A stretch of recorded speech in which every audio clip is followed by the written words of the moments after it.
Hey, this is C&D channel. I'm Chris. This is MMA for you.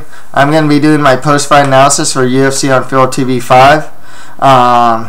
Overall, it was a really fun night of fights. Got to see some really cool finishes from guys like Brad Pickett, Matt Wyman, Struve, Peralta.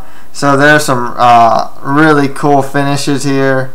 The fights overall, there are a lot of fun fights. I did really well on my picks as well. The only one I missed was the Struve versus Stipe Miocic fight.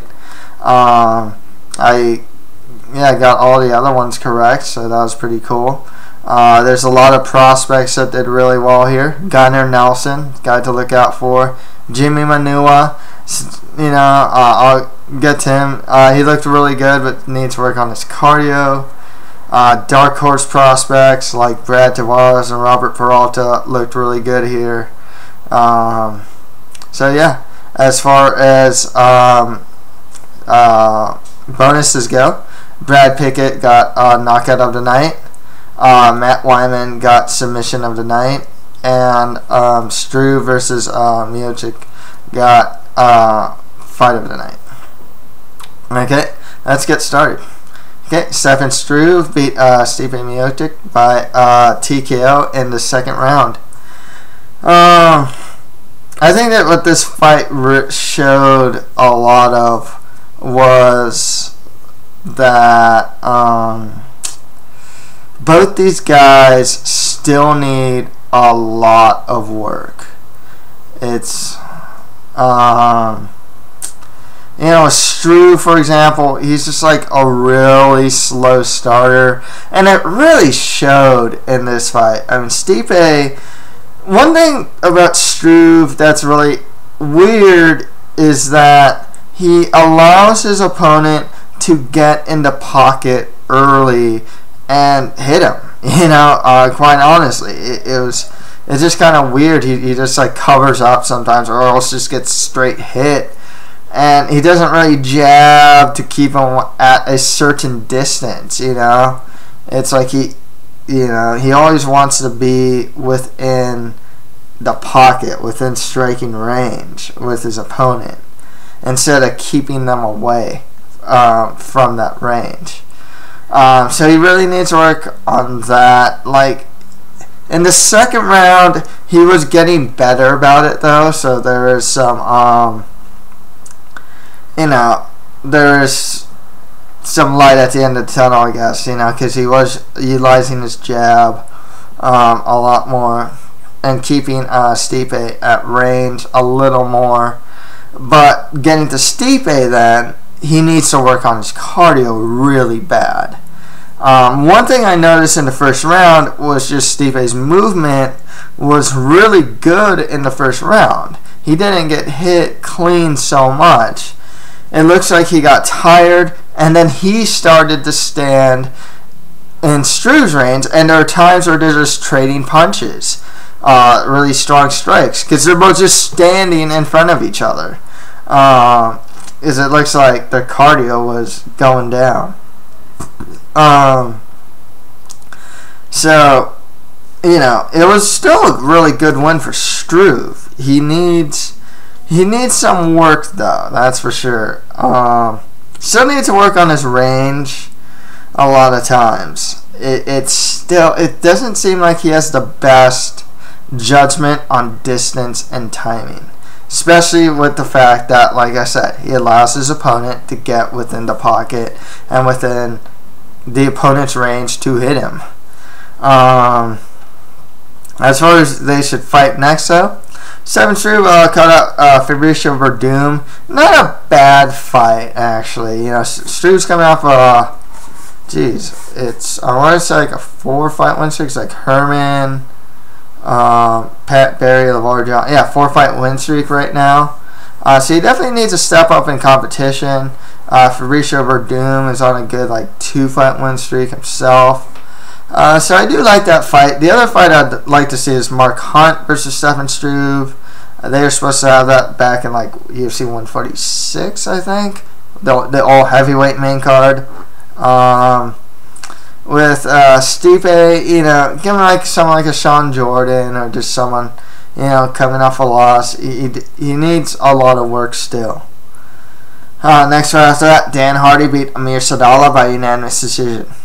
One of the stories about this fight is that Dan Hardy was using more offensive wrestling to get the fight to the ground. So, you know, it's definitely a new wrinkle in Hardy's arsenal.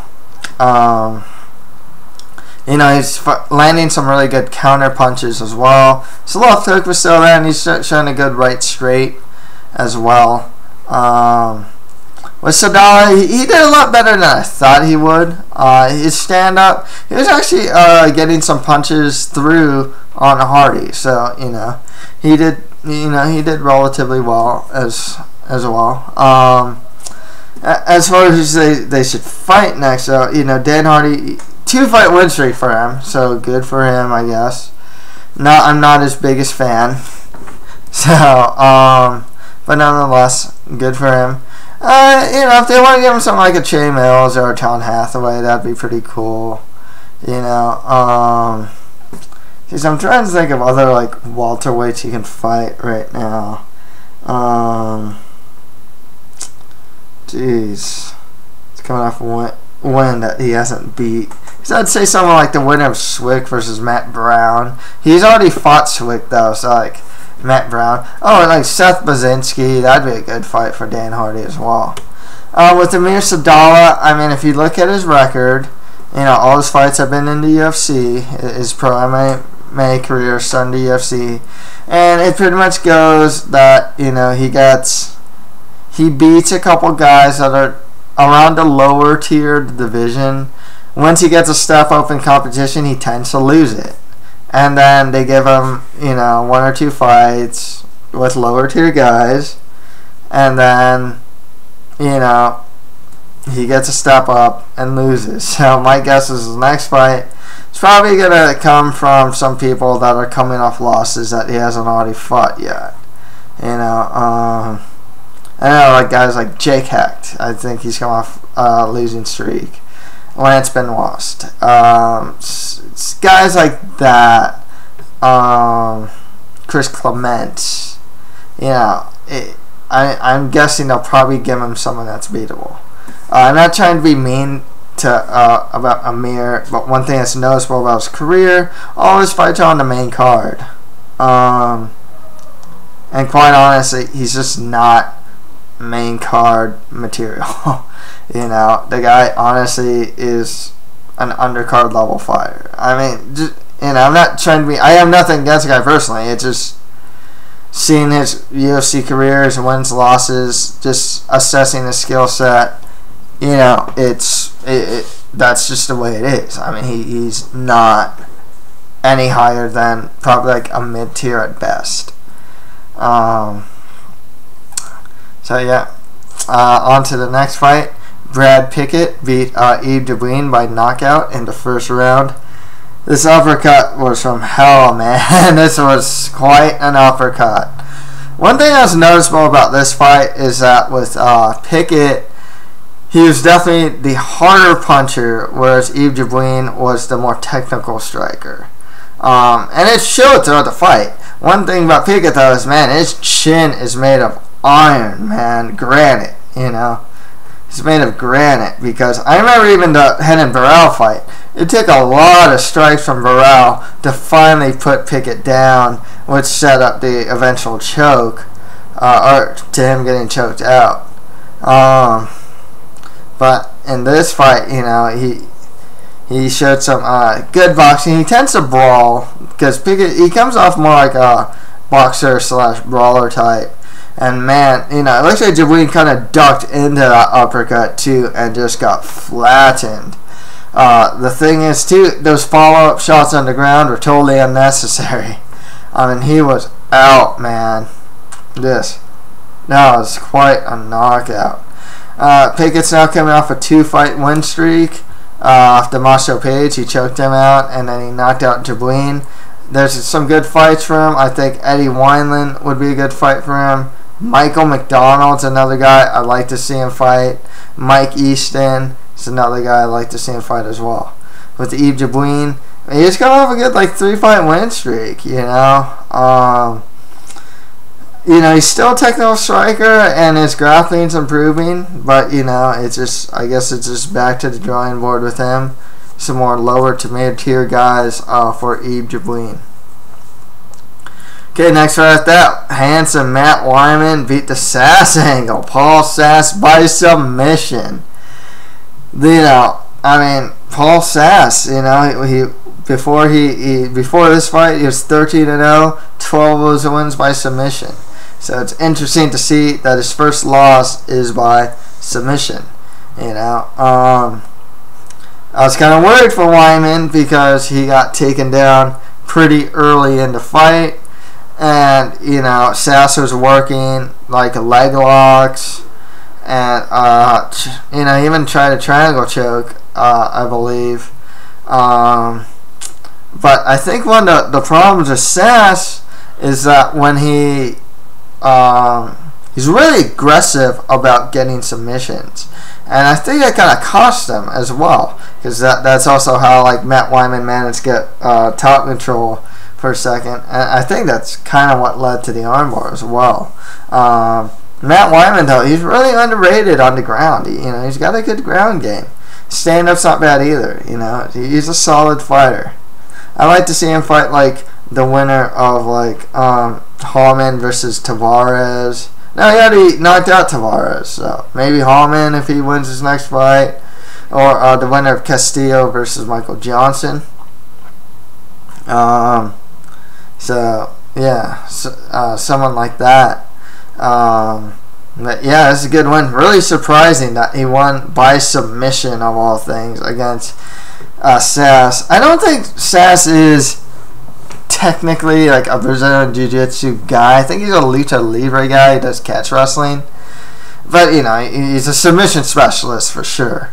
Yeah, it's kind of just back to the drawing board with this guy. I'd like to see his stand-up. I don't know if this guy has good stand-up or not.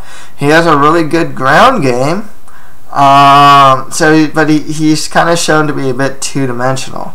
One thing is, even like opponents of Damian Maia later on were starting to be able to, they'd lose, but they'd start to be able to avoid the submissions from Maia. And you know, I kind of figured that, you know, eventually as Paul Sass moves up the ladder, if he doesn't like work on his striking and just becomes like a submission guy, someone's gonna exploit it, and I think Matt Wyman finally did. So that's the thing. Good for Wyman though. Next fight after that, John Hathaway beat John McGuire by unanimous decision. Dana White was not a fan of this fight. I wasn't too much of a fan of this fight either. One of my buddies that I was watching this with didn't even pay attention to this fight. It was kind of like John Hathaway really coasting to decision here. One thing that really surprised me about Hathaway is that all of his wins in the UFC are by decision, but the guy, it's not like he has pillow face or something. He has finishing ability. It's just, you know, for some reason or another, he can't seem to get like a finish. You know, he has solid kickboxing, good knees, big for his weight class. His ground and pound's really good. I like his ground and pound, especially in the second round, man. He was just hurting McGuire bad, you know.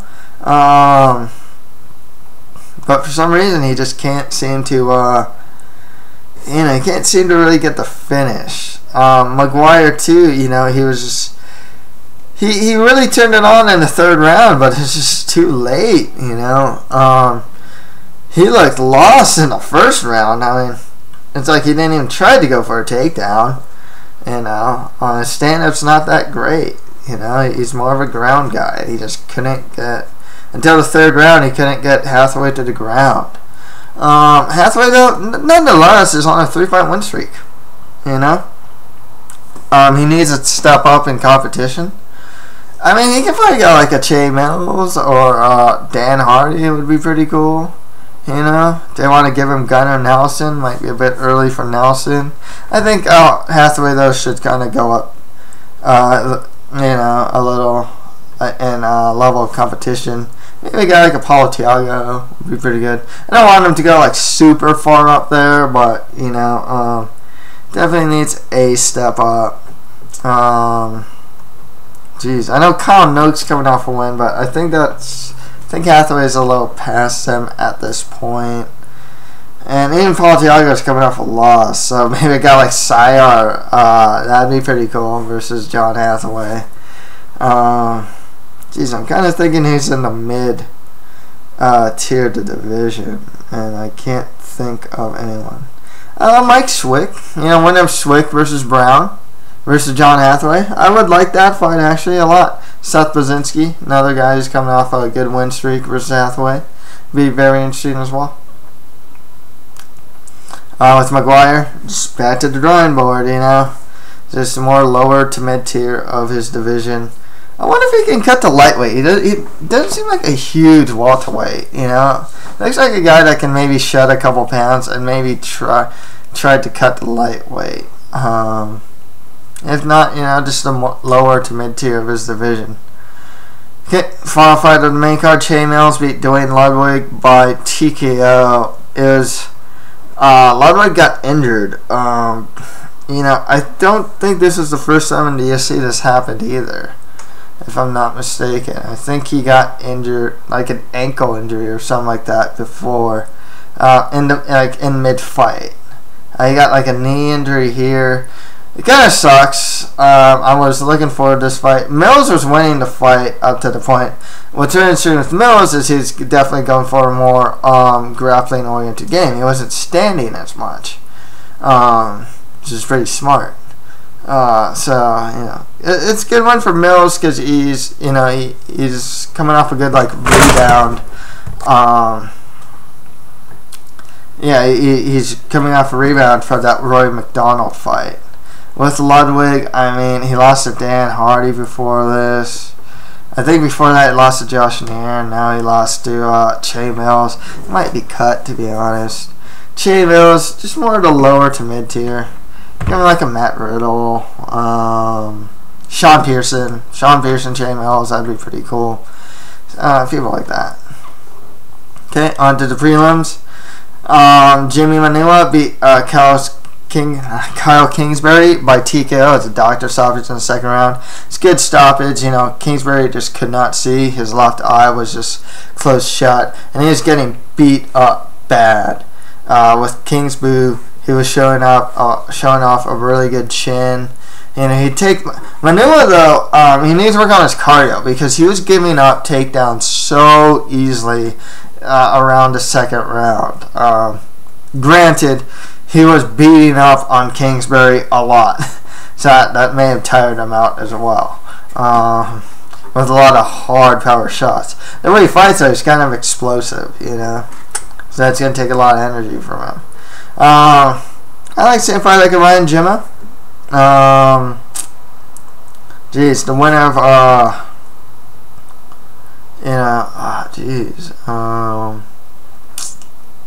what's this fight? The winner of like maybe like a Szynski if he wins his fight. I forgot who Szynski's fighting though, to be honest. Maybe someone like that. You know, just some. You know, Vinny Magalesh, who's coming after that one over Ego Procrax. But man, you know, Manuwa, you know, he showed some really good stand-up. It's his ground game that's going to be really concerning moving forward, though. But yeah, it was still a good performance from him. Okay, next fight after that, Akira Kurosani got a split decision victory over Andy Ogle. Yeah, I picked Kurosani to win, but man, you know, I think that Andy Ogle should have got the nod. Ogle dropped him twice in the first round, beat him up in the third round. I thought he got rounds 1 and 3. You know, Kurosani did drop Ogle in the first round as well, but you know, the way I kind of see it is like, you know, Ogle dropped him twice, whereas Kurosani dropped him once in that first round. One thing that's really noticeable about this fight is that these guys aren't that good. I mean, to be perfectly honest with you, you know, the striking, the wrestling of Ogle wasn't that great. He was shooting from far away. Striking was just okay. You know, they're not that great of fighters, though. Should be fighting more lower to mid-tier the division. You know, and I hate to insult people. I'm not trying to be insulting or anything. It just, I guess it is armchair quarterbacking in a way, but you know, I have to be honest. That's the thing. I have to be honest. If people perform well, I'll say they performed well. But if they haven't performed well, I have to point out that, hey, you know, I don't think, you know, certain guys performed well. As far as performing well, though, Brad Tavares beat Tom Watson by split decision. I thought it should have been a unanimous decision for Brad Tavares. I really like what I see from Tavares from fight to fight. This guy's offensive wrestling's improving. His overall grappling game is good. One thing that was really good here that I noticed is the game plan was really good here. One thing that was really cool about Tavares is he was blocking really well and then countering really well. He's utilizing a jab and mixing in takedowns. It was just, you know, it looks like they watched a good amount of film on Watson and did a really good game plan to stifle a lot of Watson's strikes. Watson, both these guys had a tough chin, you know. That's you know, undeniable. They were hitting each other with some pretty flush shots, and they did it even back up. that's the thing. With Watson, you know, geez, in middleweight, you can fight a guy like a Court McGee. That'd be a good fight. A guy like Chris Camozzi or something like that. But Tavares, he's come off one over like Donnie Yang and now Tom Watson. Maybe a guy like a Nick Ring. I know Ring's fighting someone though. I think he's fighting for Kuda. If they want to do two prospects, they could do Philippou versus Tavares. I think that'd be a really cool fight, actually. They could go with Carmon versus Tavares if they wanted to go that way too. Another fun fight for Watson would be the winner of Vamola versus Levin, because I'd just like to see, pretty much I would like to see Chris Levin versus Tom Watson. I think that'd be a cool fight. So there's some really fun fights for Watson. He definitely belongs in the UFC. With Brad Tavares, I'm going to be honest, I see top 10 potential in this kid. I think he really is that good. Good, you know, offense, you know, just good wrestling, offensively, defensively, good striking, strong chin, good defense. He's got it all, you know. I really like what I see from the kid. Okay, next fight after that, Gunnar Nelson beat DeMarcus Johnson by rear naked choke in the first round. Win or lose in the UFC, DeMarcus Johnson, there's always a spectacular finish, and this was no exception, you know. The whole sequence to this rear naked choke was just textbook and just really good. Good stuff from Nelson. You can really tell why he is such a highly touted prospect and such a strong Brazilian Jiu-Jitsu practitioner. One thing that's interesting about Nelson is his style of fighting. It's like a karate style. You know, then in future fights, like Goldberg and maybe in Rogan, are gonna make the comparisons between Nelson and Machida. It's just gonna happen. It's gonna be kind of annoying, though. With Nelson, you know, I'm just fighting more the lower to mid tier. I think I think he's a really good prospect. You know, he's got a good takedown game. He's got a great Brazilian Jiu-Jitsu game. I'd like to see a little more of a stand-up.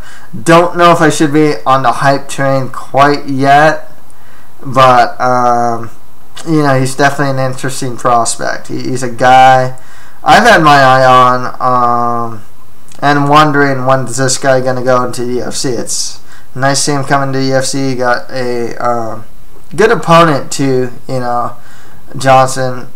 I hope he doesn't get cut, actually, because with Johnson, it's just, he took the fight on short notice. He did come in overweight. He is on like a 3-fight losing streak now, all by finish. But, he's a company guy. He'll have exciting fights, and he, will take fights on short notice.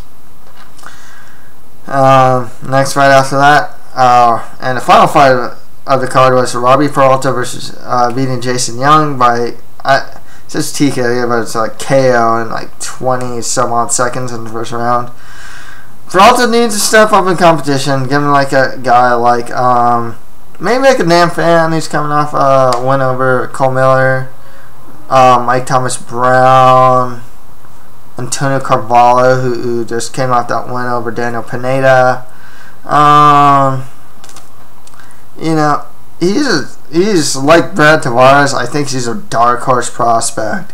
I think he opened some eyes when he beat Hiroyuki Takaya in Strikeforce as like an undercard, and then he got signed to the UFC and is picking up wins, except for that no contest against Semmerzer.